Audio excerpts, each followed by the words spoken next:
Это пятый всероссийский турнир по боям без правил, посвященный дню рождения первого президента Чеченской Республики, Героя России Ахмат Хаджи Кадырова.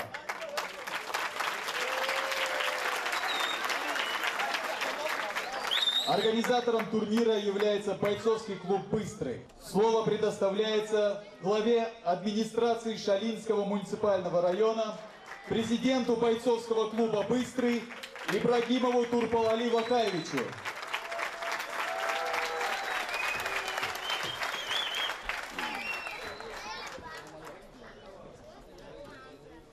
Assalamu alaikum. Hayşina vakti şu marş doyl. Ve her bir priyadi her sernuvaniş bayan bisral ariz vakti erfana ve bir prezident Ahmet Hacin Tünvinden alpasibiyetini yaşıyor. İz muhtar imu adamlar ve mahkah xinat aş. O dünya tahina şey del doşlar deş. Adman doşlardır hudu daha doğruş.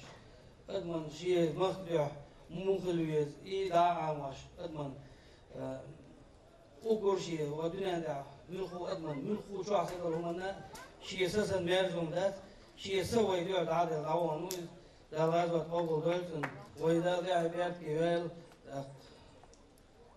فبديت سليشي ذات يدوك وعوض يدوك وترمي.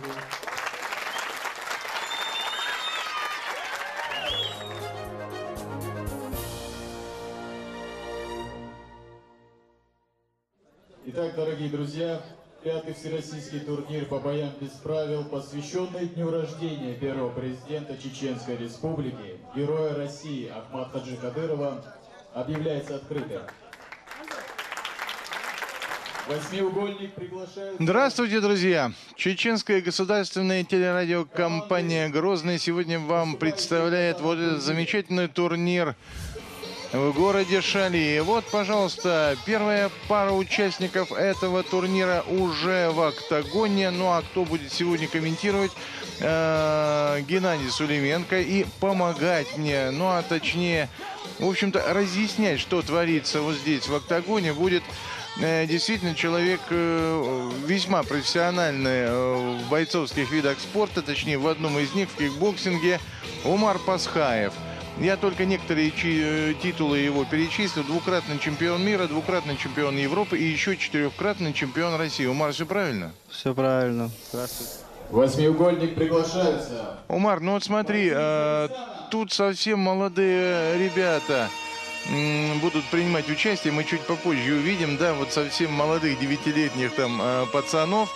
Ну, а это участники, которые выйдут в октагон. Я вот смотрю, пятый турнир. И, насколько я понимаю, он становится все более популярным и популярным. Так ведь? Ты Да, же местный, ты же из Шали, ты же все у знаешь. нас там очень много народу тренируется, все больше и больше молодежи привлекается вот именно в спортивные залы. Вот сам глава очень много внимания, средств уделяет этому виду спорта, вот разных видов, неважно какой вид спорта, постоянно посещает залы, даже сам присутствует у нас на тренировках в Шали.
Республики.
Итак, пока бойцы могут покинуть восьмиугольник, но они обязательно сюда вернутся.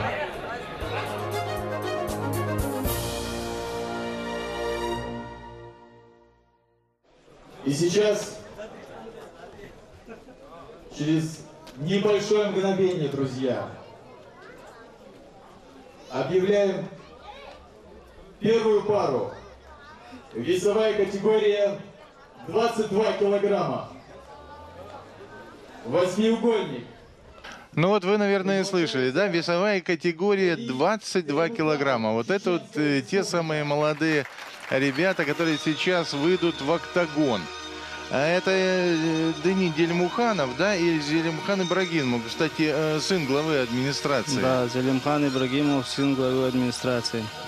Ну вот скажи, Умар, ну не рано пацаны начинают? Ну совсем же маленькие. Ну, совсем не рано, так как они вот своими ровесниками боксируют. Вот. Ну, наоборот, мне кажется, это хорошо, привыкают, набираются опыта. Ну ты сам с какого возраста начал? Я вообще с Вот так 8 лет начал тренироваться. Ну это сначала был же не кикбоксинг. Нет, сначала в косике карате начал, вот потом уже по ходу в кикбоксинг перешел. Вот у нас выходит Зелимхан Ибрагимов со своим тренером. Слушай, ну все так серьезно, да, вот как на больших соревнованиях. Вот этот пацанов вот действительно вот настраивает на какой-то лад. Но это же не просто, да, в спортивном зале, там спарринг со своим ровесником. Это же серьезно все. Ну вот, чем раньше привыкнуть, тем лучше. Надеюсь, мы еще не раз услышим о этих ребятах. Вот, они еще много чего достигнут. То есть, как бы потом они будут выезжать куда-то на соревнования. И вот это вот мандража уже, наверное, ну, совсем не будет, это вряд ли, да, но будет его поменьше, Ну, потому что опыт-то с уже, каждым да? разом поменьше. Вот ребята-то уже давно как бы боксируют. Зелимхан Ибрагимов уже двукратный чемпион республики по боксу. Опа, это в таком возрасте? Ну да, Мама дорогая. пацаны не первый раз выходят. Ну вот это, я же смотрю, это у нас классический бокс все-таки, да? Да, это чистый бокс у нас. Это первая пара.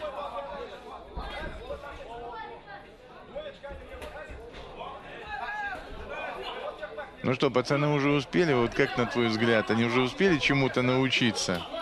Ну, они много чему учатся, вот, знают много чего. Вот смотрите, как взрослые боксируют. Там руки на месте, ноги на месте, двигаются. Потому что в таком возрасте, в общем-то, легко переключиться, да, но он пропустил, да, какой-нибудь удар такой обидный. Все, сейчас соперника тут. Ну, я смотрю так спокойненько, нормально, зная, что делать, когда делать, как делать. Ну, ребята показывают хороший, качественный бокс. Для своего, конечно, Да. возраста. Второй раунд. А раунда, насколько я понимаю, по минутке, да, хватит, наверное, пацанам для начала. Ну, у них и возраст сейчас, там сколько им, совсем молодые. А вот скажи, могут ли они со временем перейти, ну вот действительно, в бои смешанного стиля? Потому что ты вот начинал с одного. В кикбоксинге, да? И, насколько я понимаю, из кикбоксинга ты никуда уходить не собираешься. Нет, не собираюсь. Ну, они могут, там, ну, каждый может выбрать, что хочет. Ну, если у него в боксе все идет, зачем ему переходить? Вот бокс, допустим, даже вот олимпийский вид спорта. То есть для начала парни выбрали правильную дорогу, а потом уже, может быть, куда-нибудь отойдут, может быть, пойдут по другому пути, но бокс это нормально для начала. Ну, это более чем нормально. Каждый свой вид выбирает. Да, но самое главное, что действительно не перерастает вот этот поединок, знаешь, вот в такую мальчишескую потасовку. Да, все нормально, все по законам бокса. Да, вот они, у них чистый по боксу бой сейчас. Ну, кому бы ты вот отдал свои преимущества по итогам вот этих вот 2 раундов? Ну, тут все понятно, да? Ну, оба хорошо боксируют. И пока я не вижу, вот, что там кто-то явно выиграл, кто-то явно проиграл. Вот. А вот, пожалуйста, вот оно решение. Знаешь, вот здесь победа, поражение и ничья. А вот когда победа присуждается вот 2 этим пацанам, ну это же самое то. Ребята вот вышли на профессиональный практически ринг, да, в этот октагон и одержали по первой победе. Вот просто выйти туда вот при всей этой толпе, вот это уже достижение.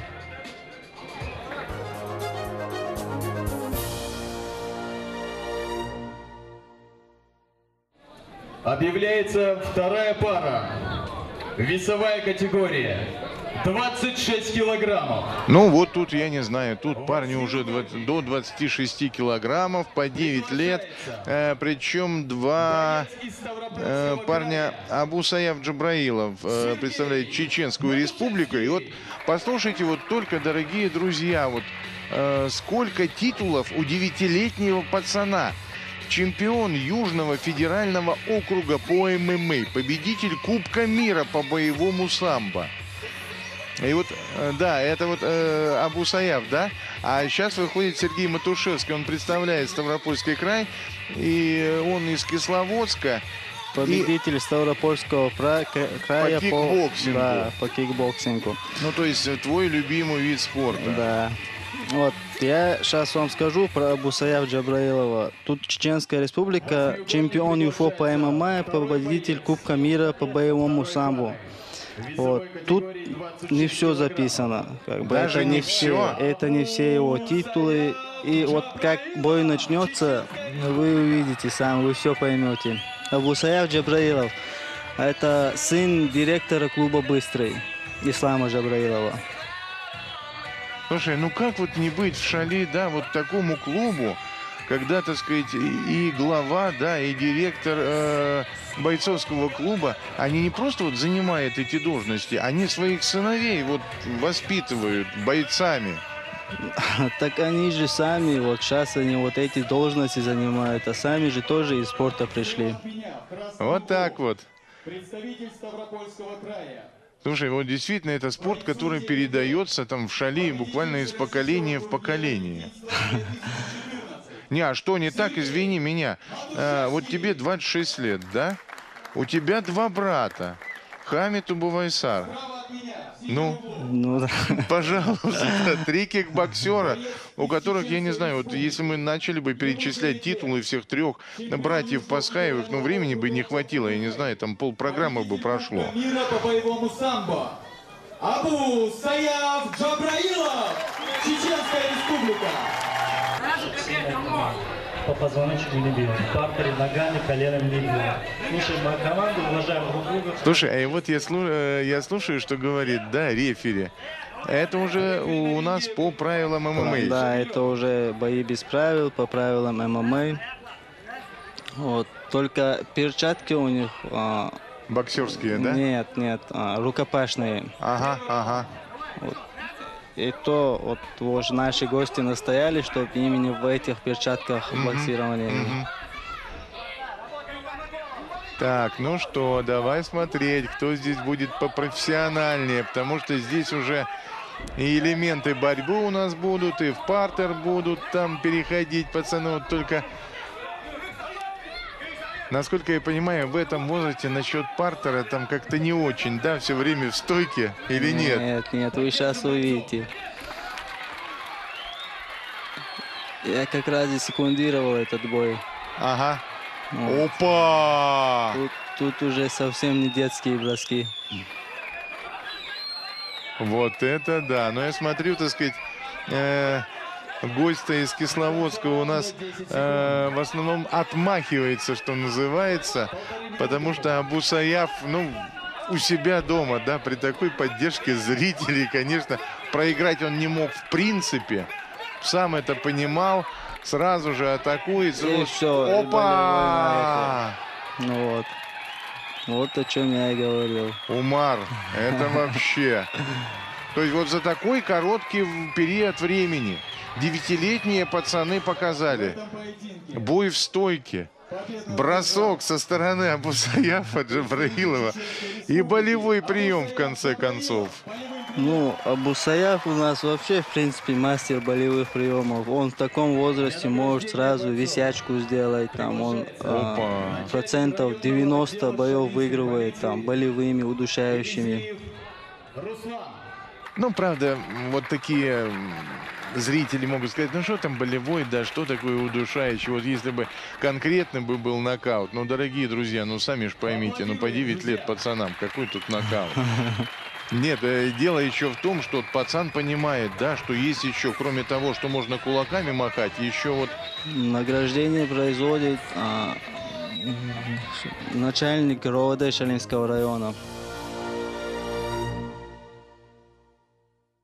И сейчас объявляется третья пара турнира. Весовая категория 35 килограмм. Да, бойцы все тяжелее и тяжелее. Магомед Гаджи Рашидов, он представляет Дагестан, 2001 года рождения, то есть получается парню 13 лет. Да. Это, в общем-то, уже возраст, столько же лет Саламбеку Джабраилову. И тут вот опять, вот если начать перечислять титулы, и потом Умар опять скажет, да тут еще вообще не все написали. Тот же самый Магомед Гаджи Рашидов, да, двукратный чемпион Дагестана по панкратиону. Чемпион России по ушу Саньда. Саламбек Джабраилов, 2001 года, чемпион России по ММА, трехкратный победитель Кубка мира по ММА, чемпион мира по ММА. Вот. Саламбек Джабраилов уже старший сын директора клуба «Быстрый». Да, вот эти ребята постоянно на выездах, они постоянно где-то на соревнованиях, везде, там, неважно, вот там бои без правил, кикбоксинг, в разных соревнованиях участвуют. Слушай, Умар, а я вот всегда вот думал, они в правилах не путаются? Все-таки есть разница, да? Пожалуйста, тут тебе панкратион, тут тебе ушу Саньда, тут тебе ММА. Все-таки есть вот какие-то нюансы? Ведь, да? Нюансы есть, но когда человек к определенному турниру готовится, он же именно по этим правилам готовится, там 2 недели, 3 недели. И как бы уже привыкают, знают, куда едут. Ну, а смотри, Магомед Гаджи Рашидов, у него ушу Саньда. Это что получается, что он все-таки посильнее в партере себя будет чувствовать? Или, учитывая то, что он еще и панкратионом занимается, то он такой многофункциональный боец? Ну, ушу Саньда, по идее, там стойка у него хорошая должна быть. Вот. А панкратион это уже те же самые бои без правил, в общем, то же да. самое, да, ММА. И вот сейчас тоже вот многие ребята, да, ну не ребята, специалисты многие решают, начинать ли непосредственно вот таким пацанам подготовку сразу же по правилам ММА? Ну... Опа! Нет, так, давай эту дискуссию немного прервем, потому что тут такое творится в октагоне, что, как говорится, ни о том, ни о сём не поговоришь. Тут же ребята не по блату вышли в октагон. Да вот, понятно. Уже действительно хорошие спортсмены. Ну, мы, в принципе, сами это видим.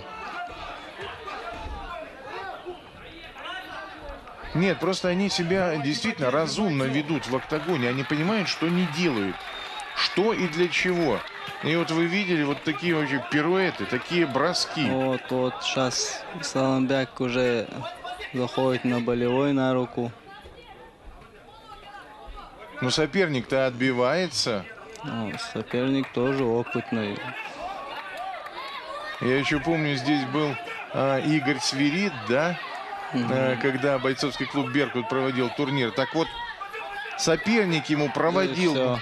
Ах, все-таки болевой удался. А вот Свирид, ему проводили болевой на руку, он все-таки сумел своего соперника, что называется, свободной рукой добить. Но на этот раз не получилось, и поэтому... Очередная победа Джабраилова Саламбека. Болевым приемом. В первом раунде победу одержал чеченский боец Саламбек Джабраилов. Но еще вы, наверное, видели, как Саламбек, да, вставал. Да. Не просто так, а красиво. Муниципального района Мусалов Расул. Да, ну и уважаемые люди производят награждение.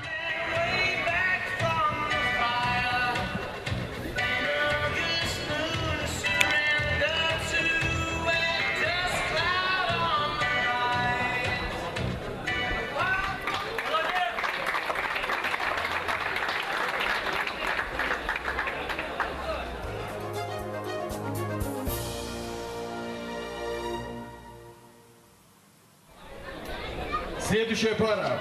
Умар, я вот еще чего хотел спросить. Вот было ли тебе обидно вот, проигрывать, когда тебе было лет 10, там, 11, 12? Я вот смотрю, ну, победители, конечно, цветут, а побежденные, ну, что-то, в общем, вид-то у них не особо радостный. Ну, когда уже постарше, так сильно как бы не переживаешь, что проиграл, выиграл, вот, ищешь причину в себе. А когда вот такой маленький, тебе всегда кажется, что тебя засудили, что неправильно все было. Ну, очень обидно бывает. Понятно. Ну что, весовая категория до 45 килограммов. Рамазан Джабраилов, да? Ну да, И Сахирбек Джамуханов. Ну, Рамазану Джабраилову, извините, уже 15 лет. Он двукратный чемпион Республики Дагестан и чемпион России по панкратиону. Вот из Дагестана в основном специалисты по панкратиону у нас приходят, получается. И Сахирбек Джамуханов. 2000 года рождения, чемпион ЮФО по ММА, двукратный победитель Кубка мира по боевому самбо. А вот интересно, это в параллель действительно идет ММА, да, бои вот по этим правилам и по боевому самбо? Или все-таки он как бы начинал с боевого самбо и потом уже перешел в ММА? Или все равно все идет в параллель? Не, все в параллель идет. Я же говорю, там в разных турнирах участвуют, в разных единоборствах. Опыта набираются. Город Избербаш, 1999 года. Двукратный чемпион. А почему же вот Умар Пасхаев как бы вот начал с кикбоксинга практически и вот никуда, хотя, ну, многие люди, да, перешли в ММА, несмотря на то, что вот добивались определенных успехов в своих видах единоборств. Ну, у меня в кикбоксинге все идет, как бы, да. Ой, допустим, надо выиграть все, чтобы куда-то в другое место перейти, в другой вид перейти. Вот Сахирбек Джамуханов. Ну, в общем, тебе-то 26 лет, а что еще не выиграл в кикбоксинге? Ну, по любителям уже все выиграл. Так, теперь надо по профессионалам, потом Да. можно и в ММА, да? Потом можно вообще в отставку идти. Рано еще, рано, Умар. Ну что, Рамазан Джабраилов против Сахирбека Джамуханова. Смотрим. Принципиальнейшее противостояние Чечни и Дагестана. Это вот действительно, где не появляются чеченцы с дагестанцами, да, вот все время у них кто сильнее. В любом виде спорта, а в таких вот бойцовских, да, тем более. Ого. Да в том-то и дело, что, понимаешь, вот, ого-го, 13-летние пацаны, уже тут такие броски, такие мощные приемы, буквально с самых первых, не то что минут, не то что секунд. Вот, по-моему, вот слово разведка, вот такое понятие для них вообще не существует. Да, вот поэтому им и интересно, вот ребята вот интересные, вот, ну, зрелищные бои показывают. А то профессионалы пока они, да, первые пока 5 минут раскачаются. приглядываются друг к другу. А тут, пожалуйста, вам, с первых секунд. И броски, и уже все, и уже кто-то там головой к очень жесткой вот этой сетке прижался. Но все-таки, наверное, рефери сейчас поднимет в стойку. Да, потому что, ну, патовая такая ситуация. Смотрим, как ведет бой Сахирбек Джамуханов, как обороняется Рамазан Джубраилов. Ну, ребята показывают вот бой и в стойке, и в партере. Так, ну кто вот инициатор этого самого партера? Кто вот туда стремится? Я думаю, что вот Сахирбек не против.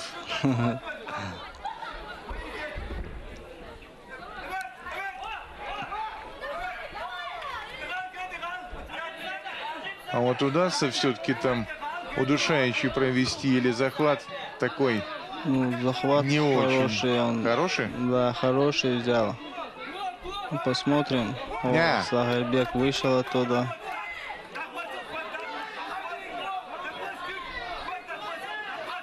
Уже сам в лидирующей позиции. Вот пытается сделать то, что, в общем-то, немногим профессионалам удается. Вот видишь, вот этот удар в полете. Но там уже ему молот уже пошел в исполнении Сахирбека Джамуханова. Конечно, Рамазан Джубраилов парень-то гибкий, пытается увернуться от этих ударов. Трудно ему, конечно. Ну что, удушающий? И уже Сахирбек берет на удушающий. Ну вот здесь, да, И все. Только я хотел сказать, должно получиться, потому что, видишь, Ну, захват плотный был. Угу. Вот опять. Все, что... Практически все, что можно видеть вот в ММА, мы вот увидели в этом бою 13-летних пацанов. Да, лихо. Очень лихо. Сами, дорогие друзья, видите, что... Иные профессионалы, вот по зрелищности, я не говорю там о частоте проведения приемов там и так далее, да, ну вот смотреть на это. Ну, ребята учатся. Да и хорошо учатся, да. Отличники все. Бойцы остаются. Для награждения бойцов приглашается директор Сахирбек спорткомплекса имени первого президента Чеченской Республики, Героя России Ахмат Хаджи Кадырова, Ислам Джабраилов. Ну вот мы просто сделали сейчас с Умаром паузу, чтобы вы, дорогие друзья, услышали, кто награждает сейчас. Ну, Умар, наверное, можно сказать, двух победителей, вот как было это в первом бою. Здесь, конечно, есть конкретный победитель, да, Сахирбек. Но, в общем-то, его соперник тоже себя неплохо показал. Ну, сюда и пригласили там тоже хороших ребят.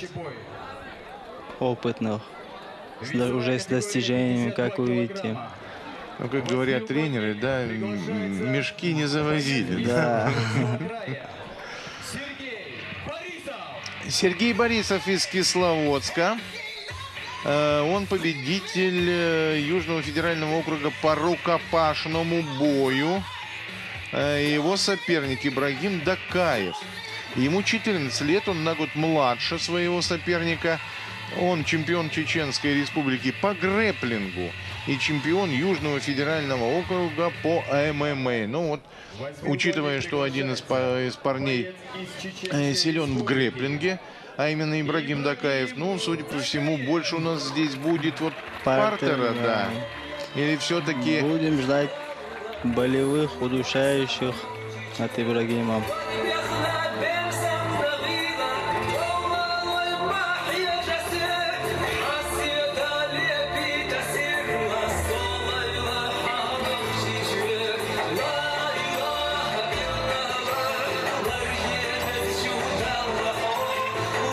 То есть Сергею Борисову, насколько я понимаю, самое главное вот удержаться в стойке. Не дать грэплеру Ибрагиму Дакаеву вот применить свои самые лучшие качества. Ну, может, Сергей Борисов тоже в партере неплох. Мы же не знаем, пока они не начнут. Боец из Чеченской Республики. Ему 14 лет. Чемпион Чеченской Республики по грэпплингу. Чемпион Южного федерального округа по ММА. Ибрагим Дакаев. Бойцовский клуб «Быстрый». Ну, вот сейчас появляется в октагоне Ибрагим Дакаев. Все уже. Парни готовы к бою. И вот мы с Умаром сейчас будем наблюдать вообще, кто будет стараться вести бой в стойке. Так, в общем-то, предположили, что это будет Сергей Борисов, но Ибрагим Дакаев с его умением. Опа, ну что? Там уже что, болевой сразу пошел? Там удушающий. Вот с этой Всё. точки, конечно. Да. Сразу взял на удушающий. Что касается вот Сергея Борисова, как говорится, дай бог ему здоровья, но мы так и не поняли, что умеет этот парень. Сергей Борисов много чего умеет. Он этот сын главного тренера Ставропольского края. Опа. Да. И на него были большие надежды. Ну что, вот действительно, Ибрагим Дакаев представляет клуб «Быстрый». И настолько быстро он действительно поймал вот на этот удушающий проем своего соперника Сергея Борисова, что быстрее, наверное, уже некуда. Да. Мы не считали тут с Умаром, сколько времени прошло. Ну секунд 10. Ну, максимум секунд Да. 10.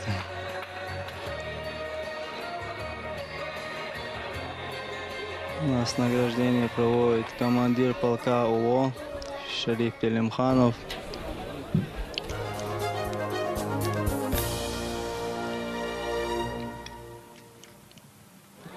Объявляется следующий бой.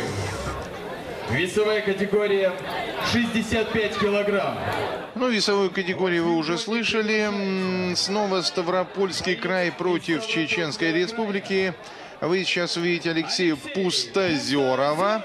Ему 15 лет. Он чемпион, ну, он победитель первенства России по тайскому боксу и чемпион по вольной борьбе. Вот это, конечно, такая гремучая смесь, то есть тайский бокс, еще и плюс вольная борьба. То есть получается, вот судя по этим титулам, да, парень силен и в стойке, И в партере. и в партере. Вот тебе и раз, да. Асхаб Зулаев будет представлять Чеченскую Республику. Он чемпион республики же по боевому самбо, и он на год помладше Алексея Пустозерова. Умар, вот скажи, вот обычно в футболе говорят, что там год разницы, да? И уже как бы те, кто постарше, имеют заметное преимущество. А вот в боях? Вот в боях тем более. Вот год разница, это уже большая разница, тем более вот в таком возрасте. То есть, когда одному 15, другому Да. 14, да? Ну, в таком возрасте там большое значение имеет разница в возрасте. Асхаб Зулаев! То есть, получается, Асхабу Зулаеву будет немножечко потруднее, потому что его соперник на год старше. Ну, может быть, так сказать, поменьше, чем на год, да?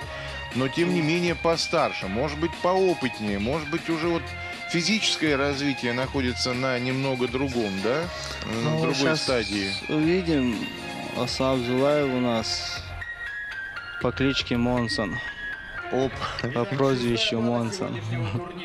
Весовая категория 65 килограмм. Но Монсон, он такой разрисованный весь. Живого места нету. А Асхаб нормально. Так, ну давайте вместе вспоминать, чем у нас Монсон-то знаменит, да? Кроме там поединка с Емельяненко. Ну, он со многими боксировал. Ну, Нет, но я имею в виду вот по манере боя. Вот, Слева от меня. ну, такой характер показывает. Чеченской Республики. видимо, поэтому и так Асхаба Зулаева прозвали. Видимо, поэтому. Ну, сейчас бой начнется, увидим. что у них общего. Слушай, если только он не закончится, как предыдущий поединок, за 10 секунд. Итак, Алексей Пустозеров, Ставропольский край, Асхаб Зулаев по прозвищу Монсон. Вот, пожалуйста, уже в 14 лет Асхаб Монсон Зулаев, можно вот так вот, да?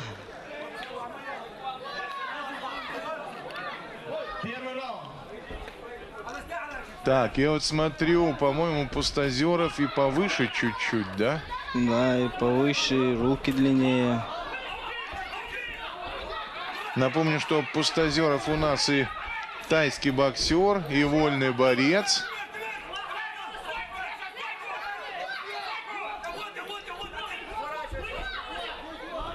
Сейчас будем смотреть.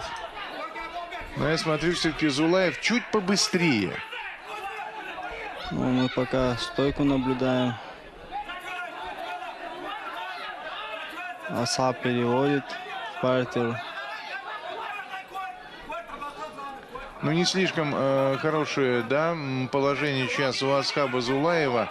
Он вроде бы сверху, но нельзя сказать, что инициатива на его стороне. И вот видите, как меняется, сходу меняется положение.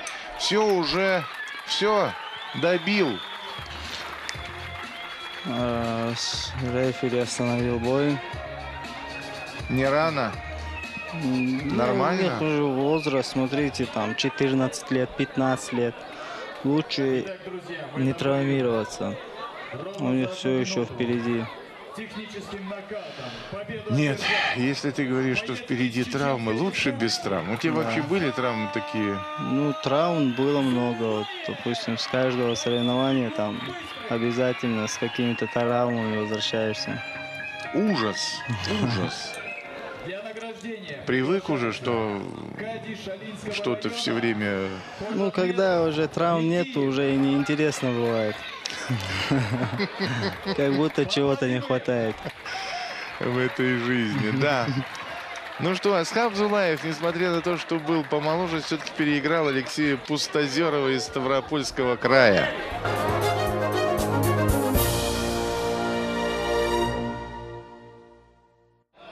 Объявляется 7-я пара.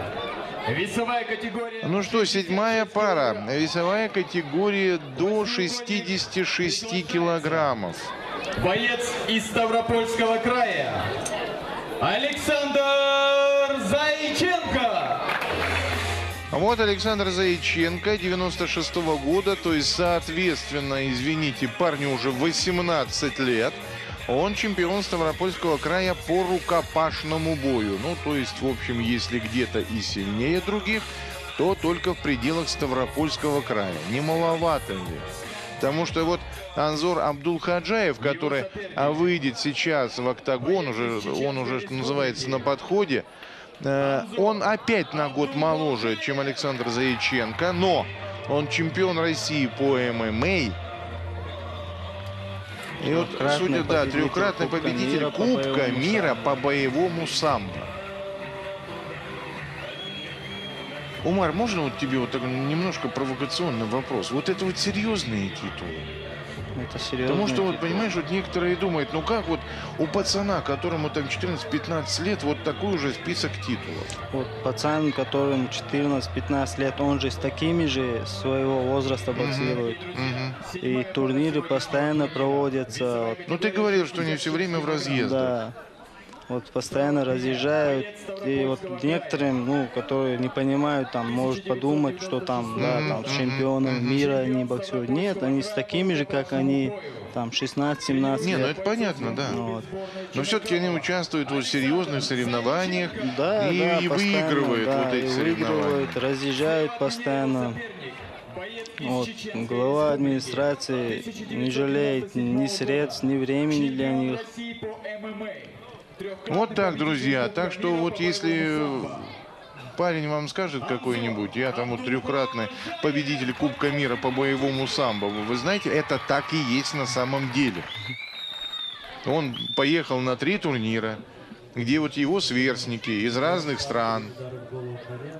И он был сильнее всех, причем 3 раза. Ну что, по правилам ММА проводится этот поединок. Александр Заяченко, Ставропольский край, Анзор Абдулхаджаев, Чеченская Республика. Вы это видите. Итак, первый раунд. Пока у нас все бои практически скоротечные, да? Завершается раньше срока. Не, Анзор вообще там очень перспективный боец. Ну и в стойке, и в партере. Ой-ой-ой-ой-ой-ой, нет, нет, понимаешь, вот я хотел было сказать, вот что-то здесь будет не так. Смотри, Анзор мощнее чисто внешне. Видно по движениям, что это действительно парень, он уже давно занимается, он знает, как себя вести, он знает, какой именно удар, в какой именно момент себе позволить. Вот вы сейчас сами ответили на свой вопрос. Да?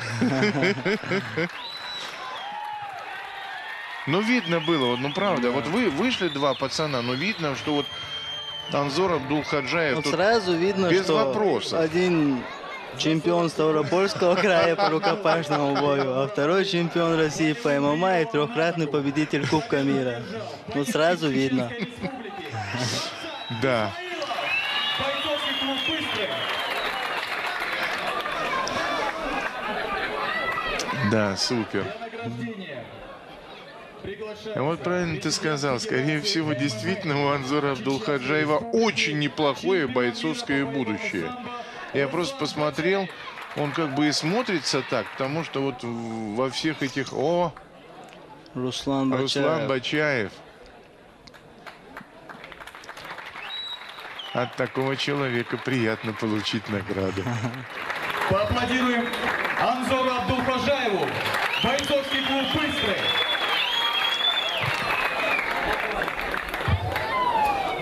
Так, ну пока из того, что мы посмотрели...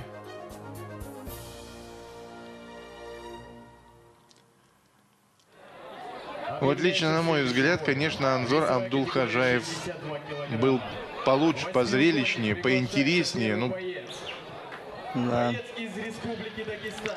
давайте смотреть далее. У нас весовая категория до 62 килограммов. Снова Дагестан против Чечни. Макмагомед Хайрулаев, трехкратный чемпион Дагестана и чемпион России по панкратиону. Его соперник Хамзат Исмаилов, чемпион Чеченской Республики по боевому самбо. Следующий боец. Из Чеченской Республики. Умар, ну что по поводу вот Хамзата Исмаилова? Тут вроде Хайрулаев чемпион России, а Хамзат Исмаилов всего лишь чемпион Чеченской Республики. Ну, сейчас, наверное, и увидим, кто чемпион Чеченской Республики, кто чемпион там, России. Вот Ничего. уровень бойцов, вот там же не просто так от руки написано все. Вот ребята действительно имеют такие титулы. Да, но что касается, я говорю, Анзора Абдулхаджаева, на меня мощное впечатление произвел парень. Весовая категория 62. Ну что, Хамзат Исмаилов против Макмагомеда Хайрулаева. Трехкратный чемпион Дагестана, чемпион России по панкратиону. Макмагомед Хайрулаев, бойцовский клуб «Боец», город Избербаш. Панкратион против боевого самбо. Ну, в принципе, достаточно такие, да, Чеченской Республики. адекватные Да. виды боевых, да, схожие виды боевых искусств. Так что будем смотреть, кто в стойке будет пытаться чаще вести этот поединок, кто, может быть, предпочтет перевести этот бой в партер и там уже поискать удушающие болевые приемы. Поехали!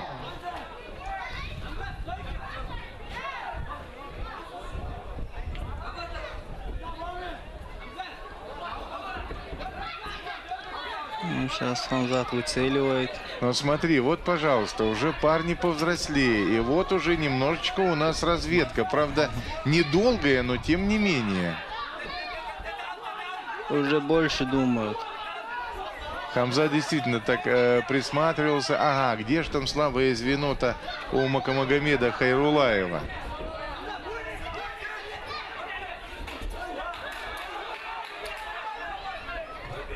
Умар, рост большое преимущество дает в бойцовских видах или нет? Ну, смотря как ты используешь. Ну, то есть, вроде бы, да, рука, то есть длина рук, длина ног. Ну, есть, бывает, вот человек, да, вот некоторые не могут там с высокими боксировать, там. Вот некоторые с низкими не могут. Ну, кому как удобнее. Ну, в основном рост дает преимущество.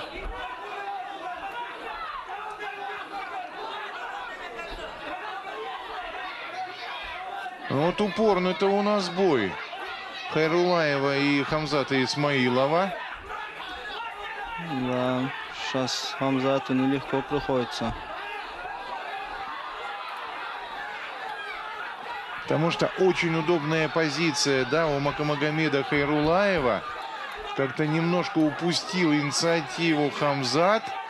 И вот приходится ему отбиваться буквально на протяжении всего раунда. Ударов он получал очень много. Ногами пытается как-то отбиться. Я смотрю, вот такое, ну, не сказать страдальческое выражение на лице, но очень трудно Хамзату Исмаилову. Вот в атаке сейчас, вот как ты думаешь, Хайрулаев много сил потерял? Или же вот что легче, обороняться или атаковать? Ну, когда пропускаешь, тоже вот сил много теряешь. Ну, наверное, даже больше, чем при атаке. Опа, бэкфист мы даже можем. Да, чисто попал. Да, ребята. А вот эти парни, наверное, позрелищнее, потому что они посмелее, потому что профессионал уже смотрит. Ага, вот сейчас и бэкфиста попробуй. Не, вряд ли, тогда не буду. А эти, знаешь, вот так вот смело, может быть, так сказать, без оглядки на конкретную ситуацию. Да, все, поехали. И вот прошел же. Ну, пробовать-то надо. Каждый там что-то новое придумывать.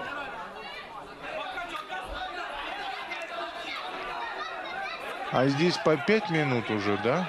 Или по 3? По 3, наверное. Минута. Давайте поддержим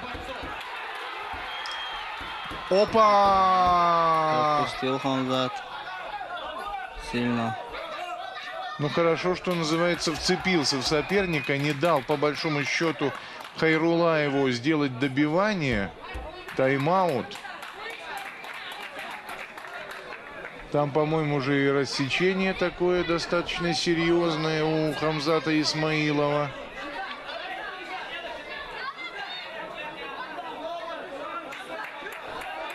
Да, правильно, Умар, ты сказал, непростых соперников пригласили вот на этот турнир. Наверное, так и надо. Ну а какой смысл приглашать соперников, которых можно вот легко победить, да? Да. Ну, там... Тем более, что публика-то понимающая. Конечно. Вот если вот, например, сейчас Хамзат Исмаилов, да, вот переломит ход вот этого боя, да, и победит, там же такие овации будут. Ну, там по-любому все, наверное, уже вот понимают в боях без правил, потому что уже много кто там уже тренируется, все залы забиты у нас в городе. Ну и да и во всем республике. Вот, если и сам, мастеров много. Да, если сам глава республики уделяет столько внимания нам, от спортсменов всех видов. Да он Колизей, пожалуйста, да. бейся, не хочу уже там. Да, ну, в общем-то, действительно, Макомагомед Хайрулаев был поактивнее, вы видели. Да, он... Хамзата Исмаилова врач снял из-за рассечения. Ну, мы же видели, да, рассечение серьезное было. Ваши аплодисменты. Ну что, опять сработало, да? Чемпион России по панкратиону оказался посильнее. Так, следующая пара у нас. А теперь, дорогие друзья, Весовая категория до 66 килограммов. Ну вот 93-го года рождения. Боец Курбанали Раджабалиев, Ставропольский край. Ну вот, соответственно, 21 год уже, да, это уже все, это серьезные взрослые спортсмены. И вот Курбанали у нас кандидат в мастера спорта по тхэквондо, чемпион Ставропольского края по ушу саньда. Вот что это вот навскидку так, что это дает в боях смешанного стиля? Тхэквондо, вот смесь тхэквондо и ушу саньда, да, вроде как-то немножко... Ну, КМС по тэквондо, может, когда-то занимался, потом в ушу саньда перешел. А так совсем два разных вида. Да в том-то и дело. Я так тоже предположил, как-то интересно получается. Ну, давай предположим, да, что Курбанали будет стремиться работать в стойке, наверное. Ну, судя по видам спорта, он, по идее, будет разумнее, если он будет проводить бой в стойке. Бекхан Мусаев, ему тоже 21 год, он чемпион Чеченской Республики по панкратиону и победитель Кубка мира по боевому самбо.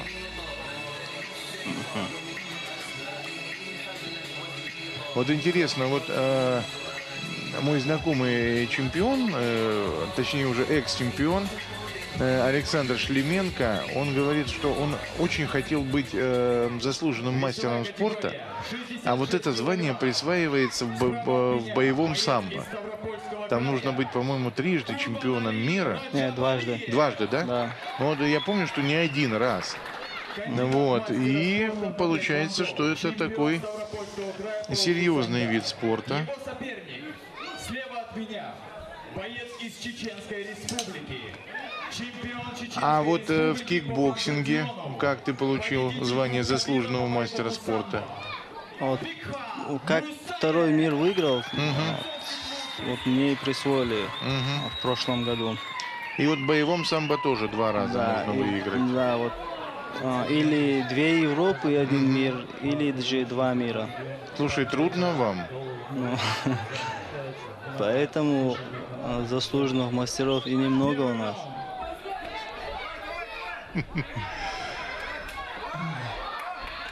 Ну что, Курбанали Раджабалиев против Бекхана Мусаева. Ну вот как-то быстро они даже сели вот в партер.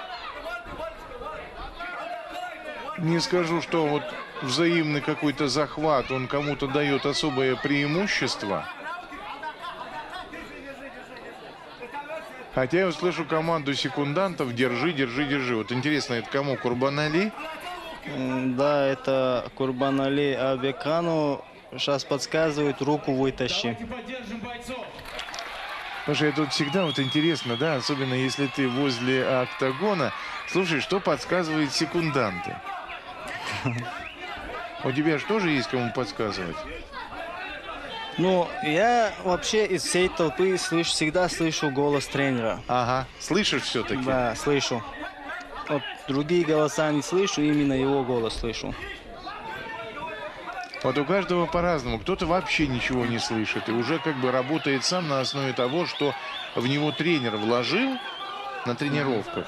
И потом уже, так сказать, боец там как-то сам пытается что-то. Ну, а со стороны же лучше видно, где что открыто, что пройдет. Вот, и ну, уже вот с годами вот заложено у тебя вот именно реагировать на голос тренера. Так, ну что, вот бои у нас, может быть, стали не такими зрелищными, но более упорными. Вот, пожалуйста, Курбанали Раджабалиев против Бекхана Мусаева. И уже, в общем, тут уже и взаимные захваты в партере. Работает там Бекхан Мусаев. Но пока ощутимого преимущества, конечно, эти удары не дадут, хотя как знать.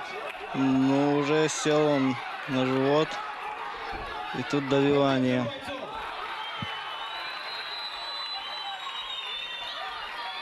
Но успел как бы перевернуться Курбанали Раджабалиев, но...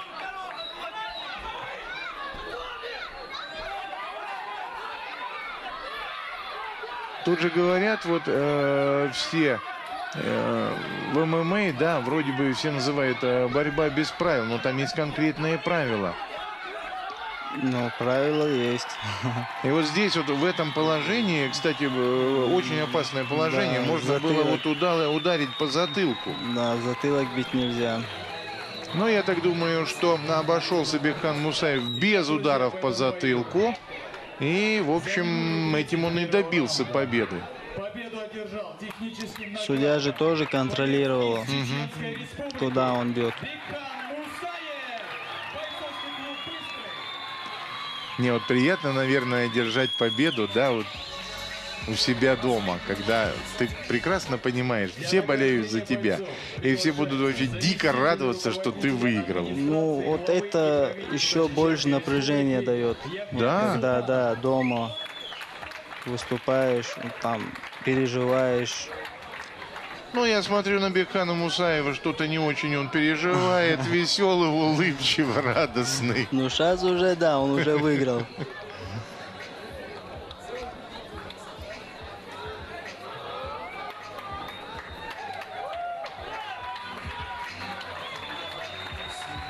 А теперь уже и оба веселые.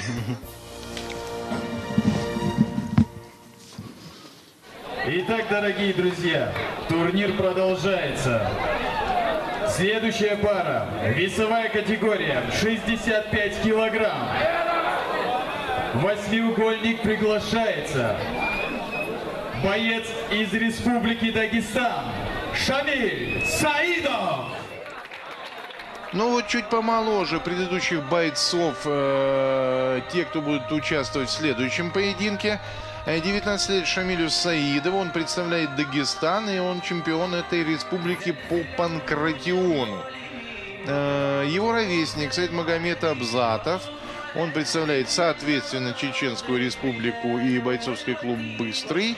Он чемпион республики, чемпион Чечни по ММА и, кроме того, чемпион Южного федерального округа и тоже вот уже по ММА.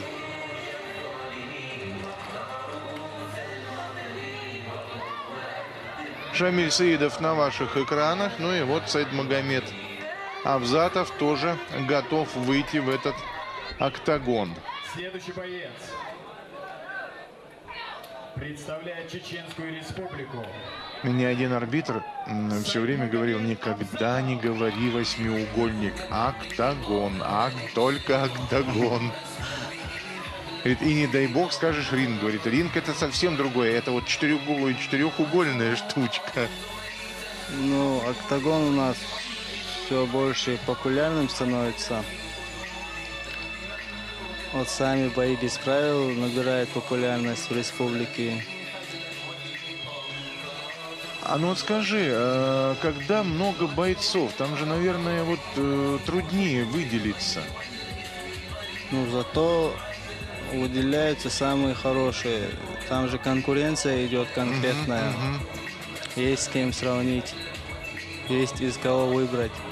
А вот у тебя сейчас много конкурентов, вот таких соперников, с которыми ты, ну, не то что опасаешься встречаться, но вот так вот, когда предстоит такой бой, ты чувствуешь, да, это будет серьезное мероприятие. Ну, у меня, в принципе, вот по профи все бои именно такие бывают. Вот когда у меня нету такой уверенности, что я выиграю. А как же ты тогда выигрываешь без уверенности? Ну, я никогда не бываю уверенным, что выиграю.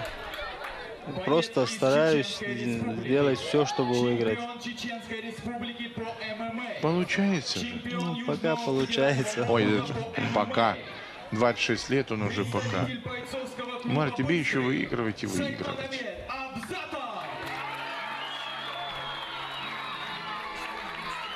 Ну что, будем следить за тем, как Саид Магомед Абзатов будет биться с Шамилем Саидовым. Пока, в общем, для бойцов клуба «Быстрый» неплохой турнир. одерживают они победы, но бывают победы действительно очень и очень непростые, вот как у того же Бекхана Мусаева.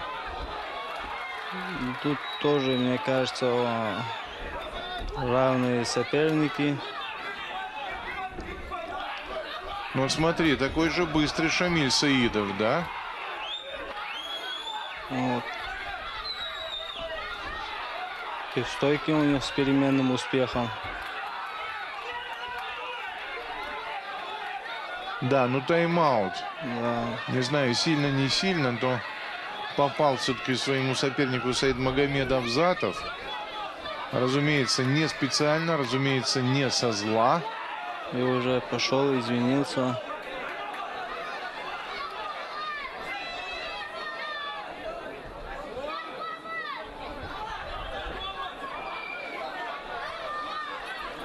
Да, рефери все знает, как вот бороться с такими, точнее, с последствиями таких ударов соперника. Ну, поехали, ребята, чтобы уже нормально, без неправильных ударов, что все, да, все по правилам в боях без правил. По правилам в боях без правил. Но в партер перевел своего соперника Шамиль Саидов. Посмотрим, что он сам попытается из этого положения. Ха-ха! И попадается на болевой от Саидмагомеда Абзатова. Надо удержать. Надо довести, но не знаю, удастся ли, не удастся ли. Думаю, не удастся. Захват неплотный. Я поэтому как бы и засомневался. Тут же еще схитрить можно. Это некоторые так и делают. Вот, оказывается, в ММА нужно вот 3 раза хлопнуть, да? Да. И тогда уже все нормально. А некоторые вот раз, один раз шлепнет, судья как бы среагирует на импульс. Он говорит, ребята, да я ничего, я нормально, все хорошо себя чувствую. Ну, из-за этого часто и споры бывают. Бывают. Да. Сам был свидетелем вот на Кубке Беркута таких споров. Но там был интересный такой поединок. Вот один раз выкарабкался вот за счет вот этого шлепка, да. А потом его спасло вот этого же бойца концовка раунда от удушающего. И в 3-м раунде он опять попался на болевой, и все.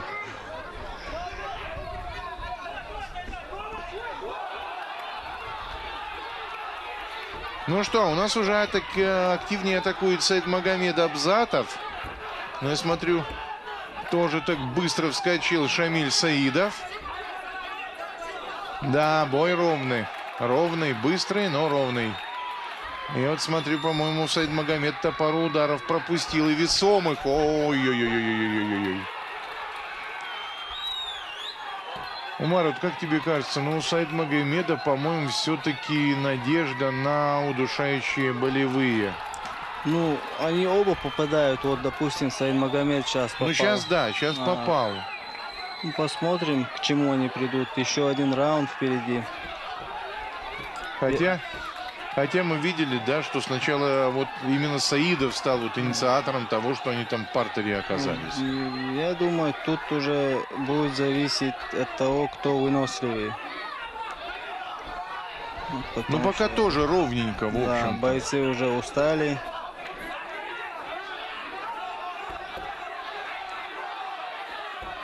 А у тебя вот бывали такие моменты, когда вот ты устал настолько, что вот руки не мог поднять?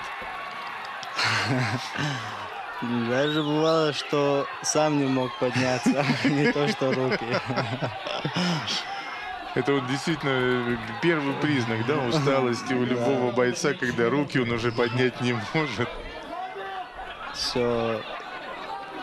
Сейчас уже Шамиль Саидов попадает.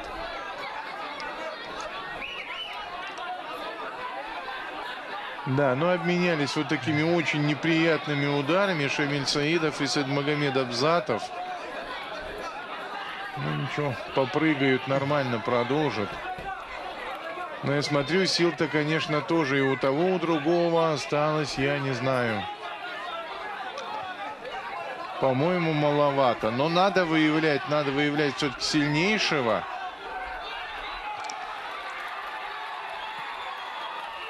Итак, захват у Саидмагомеда есть. Вот насколько он плотный, сумеет ли вывернуться Шамиль Саидов. Будем смотреть. Вот, По-моему, да. судя по лицу Шамиля Саидова, захват был очень сильный. Засыпали люди в октагоне. И вот все-таки вот я себя немножко, Умар, похвалю. Все-таки, помнишь, я говорил, что у Саидмагомеда все-таки на удушающие болевые. Вот он удушающим и выиграл.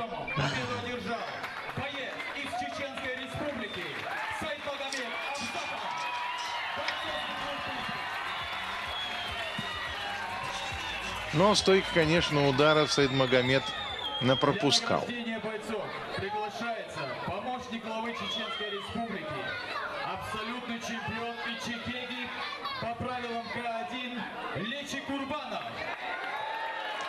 Вот как приветствует Лечи Курбанова.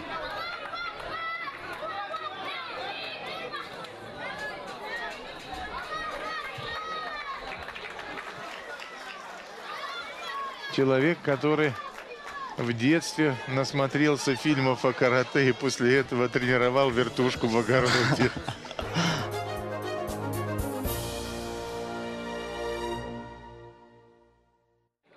Дорогие друзья, Не, а Лечи так и рассказывал. турнир продолжается. Да, я знаю. И сейчас объявляется 11-я пара. Весовая категория до 71 килограмма. Восьмиугольник приглашается. Боец из Ставропольского края Шамиль Гитинмагомедов. Ну, самые тяжелые и самые старшие бойцы на этом турнире, а точнее не на этом турнире, а вот в этой нашей программе, где мы вам рассказываем вот о турнире в городе Шали. Шамиль Гитинмагомедов, он представляет Ставропольский край, 92-го года рождения, то есть 22 года. Он, ну, как сказать, такие скромные, да, достижения. Он чемпион Ставропольского края, первый разряд по боксу. Ну, как-то вот на фоне неоднократных, да, чемпионов мира и обладателей Кубка мира по тем или иным видам единоборств смотрится скромненько. Тимирлан Лакараев на ваших экранах. Вот здесь поинтереснее, да? Победитель всероссийского турнира по ММА имени Кадырова Ахмата Хаджи. Обладатель чемпионского пояса Кубка России. Победитель Кубка мира по ММА. Да. Ну вот, мы уже, в всё общем-то, серьезно. да, мы уже видели, как смотрелись, да, в октагоне Александр Заиченко, чемпион Ставропольского края, и Анзор Абдулхажаев, трехкратный победитель Кубка мира по боевому самбо. Там без вопросов. Ну вот посмотрим, насколько вот Тимирлан Лакараев окажется сильнее Шамиля Гитинмагомедова. А то вот Шамиль сейчас соберется, да, и достойное сопротивление, в общем-то, может оказать Тимирлану. Ну, сейчас и увидим, как бой у нас начнется. Но с другой стороны, я вот когда комментировал турнир бойцовского клуба «Беркут», там было видно, что вот парень хочет вот доказать достойное сопротивление, вот он стремится, он все силы вкладывает, а профессионализм есть профессионализм. И вот все хорошо, но профессионал собирается, тот, который больше выступает, больше боев выиграл, и одного желания мало для победы. Ну что, Шамиль Гитинмагомедов и Тимирлан Лакараев.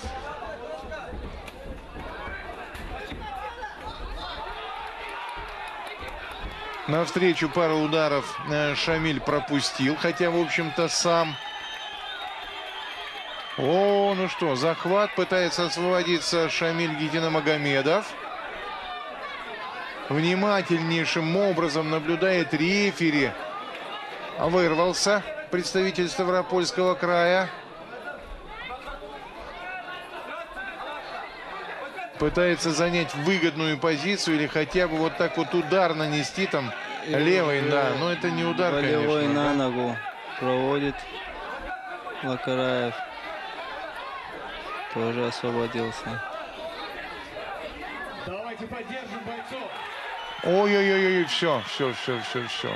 Не, я бы уже не выдержал, честное слово. Смотрите, вот Гетина Магомедов выдержал.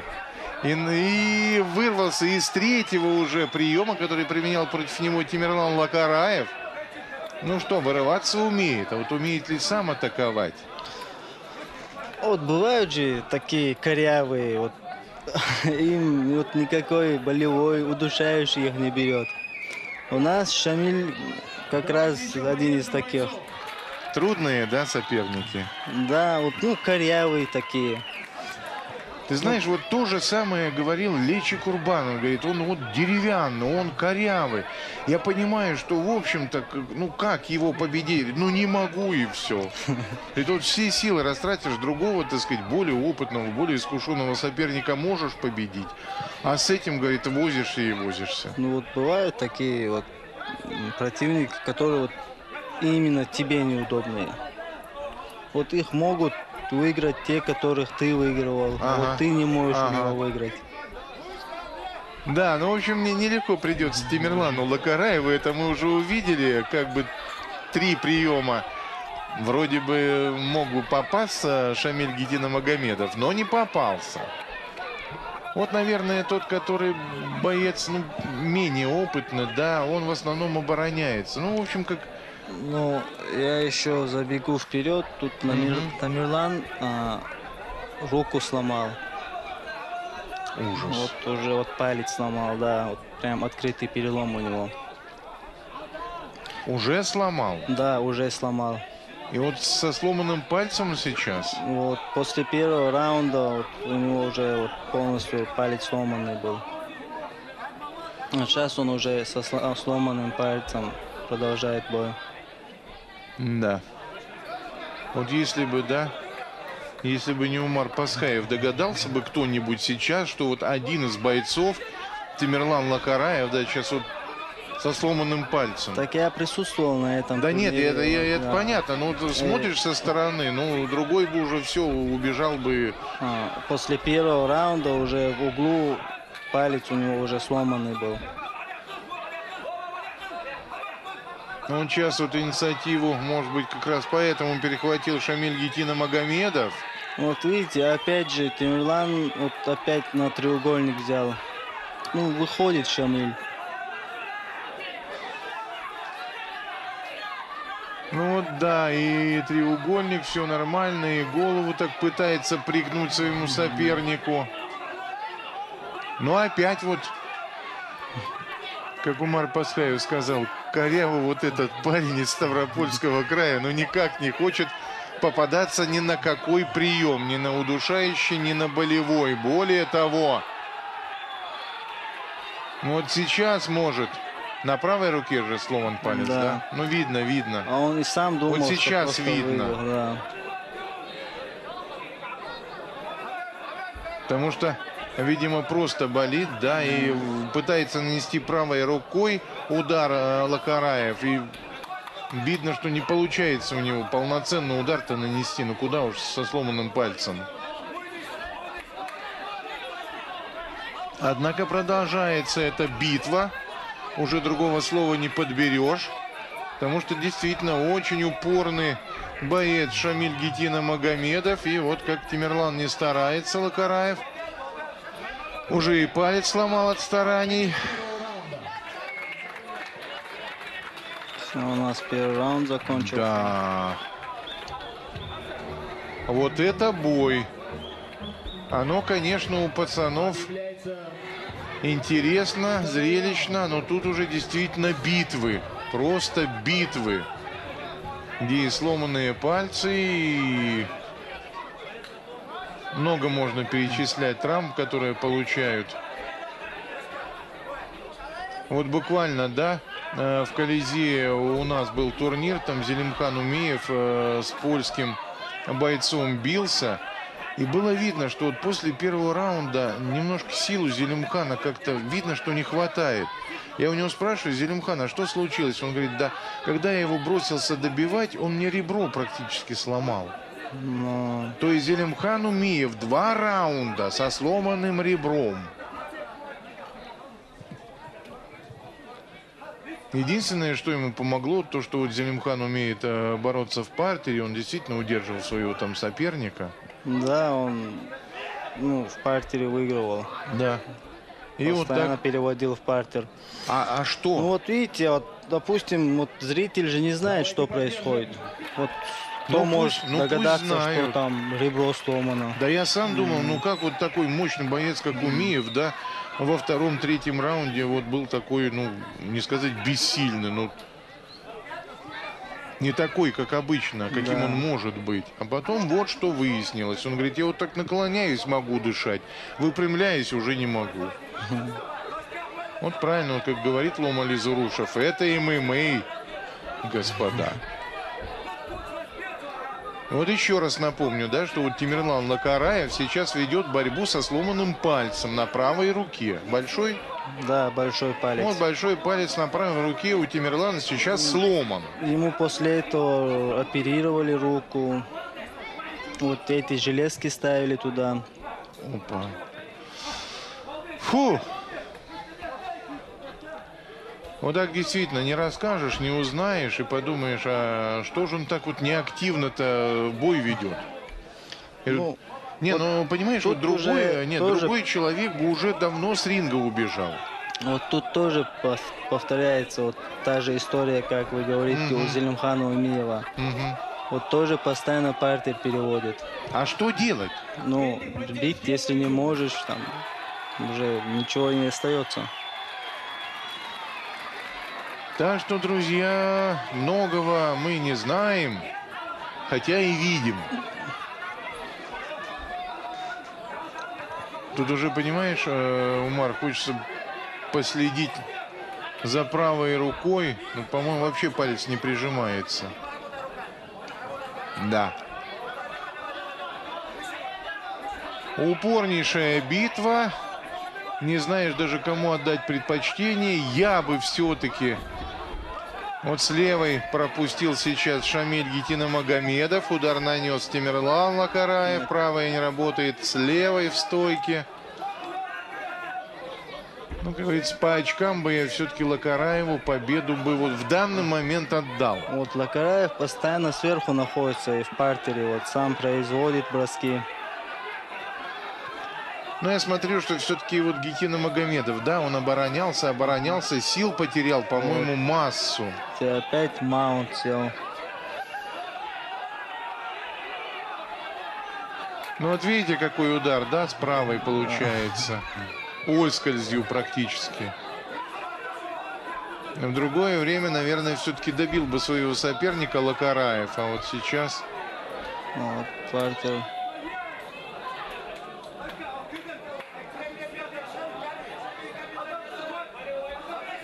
Вот вроде бы ставропольчанин-то оказался сверху, но а вот сил у него особых-то нет, чтобы вот даже удары наносить, находясь в общем-то в выгодном положении. И Лакараев опять Опять треугольничек там треугольник. сооружает. Да. Правда, не думаю, что там получится такой треугольник. Он ломкий такой. Ну а сил, конечно, у бойцов осталось совсем мало. Но тем не менее, продолжают они биться. Продолжают. Секунд до конца раунда. Давайте поддержим, друзья. Да, уж надо поддержать. Вот интересно, а что, если бы судья, вот информатор, да, или ринг-анонсер сказал бы: а вы знаете, у Тимирлана Лакараева палец сломан, или это в принципе невозможно, нельзя? Нельзя, и значения никого не имеет. Ну вот последние секунды уже, ну я даже не скажу, что проходят с преимуществом, да, Шамиля Гетина-Магомедова. Просто у него сил осталось, я не знаю, там на копейку больше. И учитывая то, что вот со сломанным пальцем вел бой Тимирлан Лакараев, вот так вот он и закончился. Ну, Тамерлан, в принципе, поактивнее был, потому Нет, что ну, на я болевые, говорил, да, там, удушающие несколько раз пытался провести. Ну что, экстра раунд. Ну, сейчас посмотрим. Ой-ой-ой-ой-ой-ой. Вот уж испытание так испытание. Вот это у нас последний бой выдался. Вроде бы сначала весело было, пацаны боксировали, да, вот теперь... Уважаемые друзья, гости. Да нет, все, вот сейчас будет объявлен уже окончательный вердикт. Смотрим. 71 килограмма. Победу одержал боец из Чеченской Республики Тамерлан Лакараев. Фу, я, в общем-то, согласен, но, честно говоря, понимаешь, вот как в первом, да, когда два пацана там боксировали, я бы уже обоим бойцам руки поднял. Это действительно победа и для Шамиля Гетина-Магомедова, который, ну, менее опытный, менее искушенный боец, чем Тимирлан Лакараев, тем не менее выдержал. Да. Ну и Лакараев вообще с такой травмой вести бой, это ого-го. Да, спасибо парням, бой получился от души.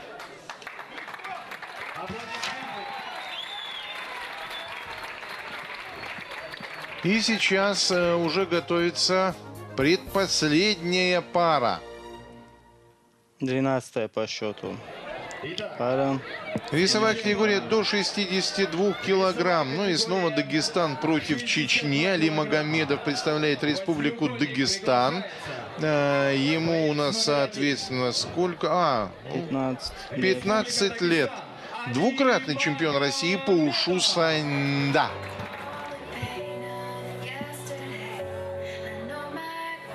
И Зеуди Зармаев появится. Нет, тут какая-то ошибка, не похоже, что ему 15 лет. Даже с учетом того, что вот... наверное, да, потому что, извините, Зеуди Зармаев 93-го года. Да. Ну да, иногда в протоколе бывают такие ошибочки. Я так думаю, вряд ли, что этот парень на 6 лет моложе Зеуди Зармаева. Да и внешне... Да, точно, в общем, да. До 20 лет ему. Зеуди Зармаев, он чемпион Чеченской Республики по боевому самбо, серебряный призер СНГ по ММА, победитель Кубка мира по боевому самбо. Зеуди Зармаев у нас тоже очень хороший, перспективный боец. Вот, но к этому бою я чуть забегу вперед. Ага. Он вышел неподготовленным. Он вот буквально за месяц-два до этого боя женился. Вот. И уже как бы не готовился нормально. А может быть, не надо было вот после свадьбы-то парня выставлять, да против такого вот Али Магомедова, двукратного чемпиона России по ушу Саньда. Пожалеть надо было парня. Ну давайте все-таки посмотрим этот бой. Чеченская Республика. Бойцовский клуб «Быстрый». А вот действительно, Умар, бывают такие турниры, вот тебе вроде как бы надо ехать, да, и он важный турнир, а ты чувствуешь, что, в общем, ну, не лучшим образом готов. Как выходить вот из этого положения? Ну вот я в последнее На морально-волевых, время, как говорят. Да, если надо, то по-любому надо ехать, потому что у нас вот чемпионат России, да, вот не поехал на чемпионат России, и все, этот год у тебя ничего нету. То есть потому что минус ты все на международные. мир, да, Ага. на Европу не попадаешь. Да, так что нужно работать на всех турнирах, вот действительно уже работать. Ну и смотрим, как молодожен Зеуди Зармаев будет биться против Али Магомедова из Дагестана. Нет у нас информации. Может быть, Али Магомедов тоже там недавно женился, а может быть и нет, но... Хорошо опрокинул сейчас Зеуди его на пол октагона. Правда, нельзя сказать, что какое-то особо суперское положение у Зармаева. Вот, кстати, на Кубке Беркута один из боев боец выиграл вот за счет вот таких вот ударов коленом по ребрам. Почки отбил. Я не знаю, то ли, так сказать, ребра, то ли, так сказать, почки. Но вот он в таком положении, он наносил удары по ребрам, причем в это время он был в захвате. Нанес то ли 3, то ли 4-5 ударов. Потом соперник поднимается, вот держится вот за ребра. И все, и победа. То есть он как-то выпутался из этого захвата и за счет вот этих ударов по ребрам добился победы. Ну, мне кажется, пока преимущество у Зармаева у нас. Вот в партере. Ну а что касается стойки, сейчас атаковал Али Магомедов, но атаковал достаточно удачно и ой-ой-ой, пошло добивание. Али Магомедов у нас в лидирующей позиции, более выгодной. Ну, вроде бы Зеуди, да, решил перевести соперника в партер и, в общем-то, попался, что называется. Да, Зеуди, конечно, стойки пропускает, но... Свадьба дело хорошее, но сразу после вот женитьбы, конечно, в октагон выходить, наверное, не рекомендуется. Хотя Зеуди делает все от него зависящее, чтобы достойно смотреться против Али Магомедова.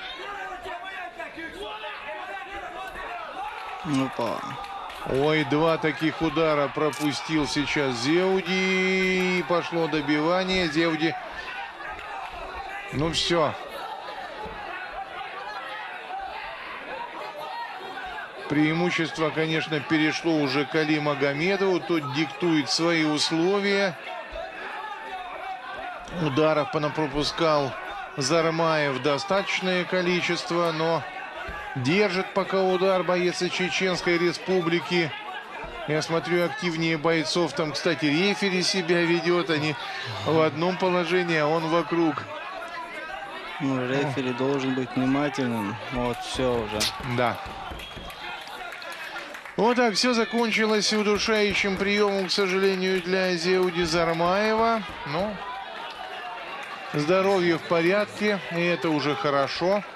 Ну а победы придут. Да, все еще впереди. В этом бою за 3 минуты и 22 секунды первого раунда удушающим приемом победу одержал боец из Республики Дагестан Али Магомедов.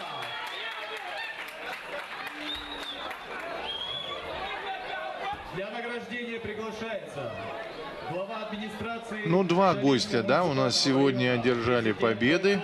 Да, у нас 2 проигравших бойцовского клуба «Быстрый». Ну, извини, приглашать хороших соперников и выигрывать все бои, наверное, невозможно. Ну, так более интереснее, вот, когда вот такие бои проходят. И победа уже да. весомее, и победа ценнее сама по себе.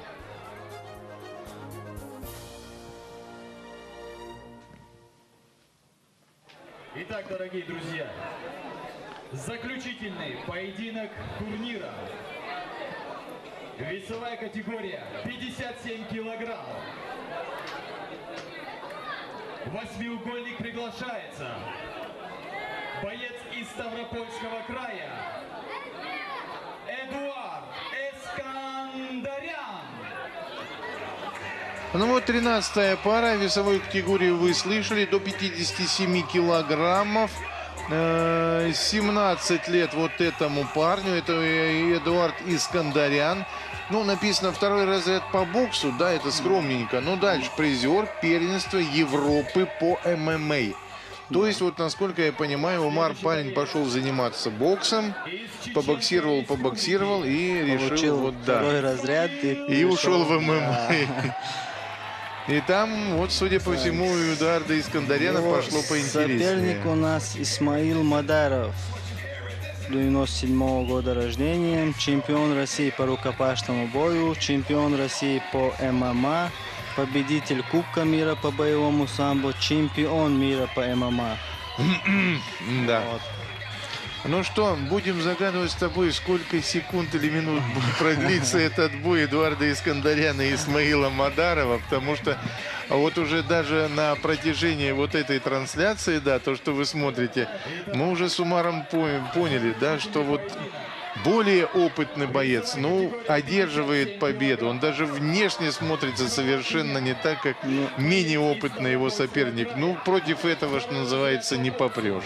Исмаил у нас действительно очень хороший боец с большим будущим. Но с другой стороны, вот, Умар, ну, наверное, таких же бойцов беречь надо.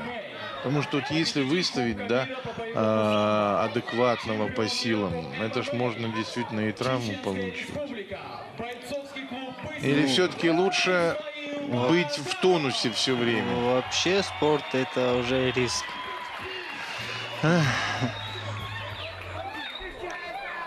Да, но если Умар Пасхаев говорит, что ему без травм уже в последнее время скучновато жить, то...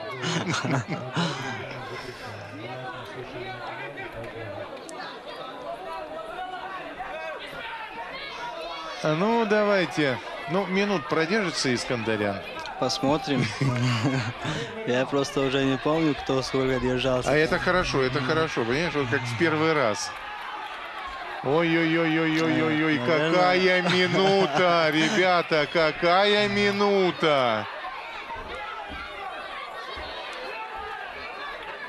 Ну, это, конечно, ой, мама дорогая, господи, ну вот, я не знаю, как буквально с пацаном играет с Эдуардом Искандаряном Исмаил Мадаров. Да. Если вот подводить итоги, я думаю, что уже, в общем-то, можно эти итоги подводить, то не знаю, вот кому как, а вот, на мой взгляд, наиболее сильно, наиболее зрелищно смотрелись два бойца, да, это Анзор Абдулхажаев, который выиграл у Александра Заяченко из Ставропольского края. Ну и что касается, и вот Исмаил Мадаров, вот на мой взгляд, вот Умар, он что-то вот другое. А кто еще? Абусаяв? Да, мне больше понравился Абусаяв, потому что вот в таком возрасте провести болевые приемы, вот в принципе они показали вот все. А вот тут я с Умаром согласен. Действительно, эти парни уже знают многое. Я имею в виду вот Мадарова и Абдулхажаева, да? А вот Абусаяв Джабраилов в 9 лет. А вы тоже видели этот поединок. Там было тоже много всего интересного. Здесь без вариантов для Искандаряна. Увы, из Мадаров Супермен победил своего соперника достаточно легко. Вы это все прекрасно видели. Ну что, мы тут действительно посоветовались с Умаром Пасхаевым и решили, что лучший боец вот этого замечательного вечера все-таки 9-летний Абусаяв Джабраилов. Все остальные тоже молодцы, но... Нас спортсменов награждает Абузияд Висмурадов.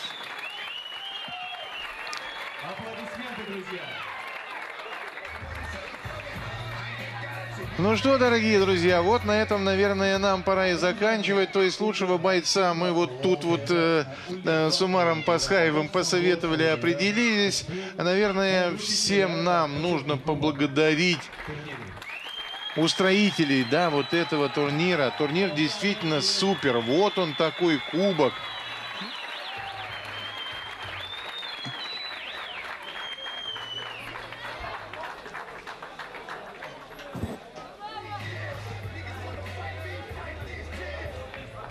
И что еще остается? Замечательный турнир, зрелищные бои, прекрасные результаты. Ну и бойцы клуба «Быстрый» прекрасно себя проявили на этом турнире. Все, на этом мы заканчиваем комментировать, потому что все остальное пойдет уже без комментариев, вам все будет и так ясно. Ну а мне остается поблагодарить Умара Пасхаева за то, что пришел, за то, что помог, за то, что поучаствовал в этом разговоре. Большое вам всем спасибо за то, что вот работаете вот над такими турнирами, комментируете. Ну, что можем, то и делаем. Все, дорогие друзья, всего хорошего. Комментатор Умар Пасхаев, Геннадий Сулейменко. Еще увидимся, еще победим.